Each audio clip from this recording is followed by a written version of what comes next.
Welcome back to another video. In this video, we're actually going to be showing the difference between lines and polylines. And so I'm going to start off by drawing a box here. And let me just grab my line button again. We're going to start off by drawing a box. So let's go 600. And if you remember in the last video, we used the tab button. So I could do 600 tab 90. It's going to go up. And then we can go 600 this way and 600 down.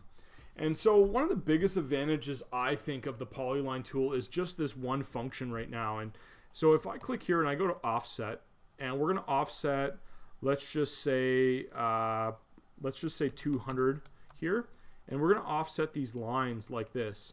They're actually not going to be joined in the corners, and what we're going to have to do is fillet them to actually get them to join like this, right?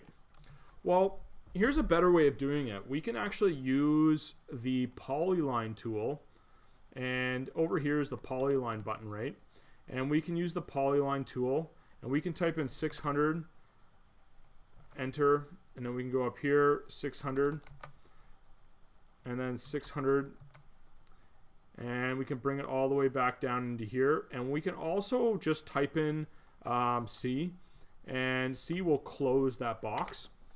And so here's the cool thing is we can actually now, when we click the offset button, we'll go to the same 200. When we offset that, it's going to already keep those lines joined. And so here's kind of another cool hybrid of that. And so let me just select my 4 lines I have over here.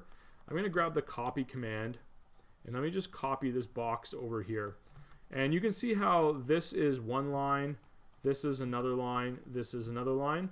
Whereas on the Polyline, when I click one line, it selects them all, right? And so here's a cool little tip with polylines is we can actually grab all these lines and we can type in join.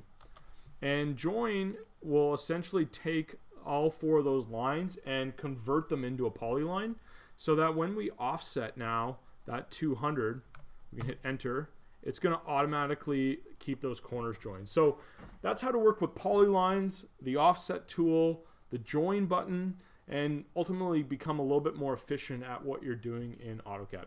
Thanks for watching.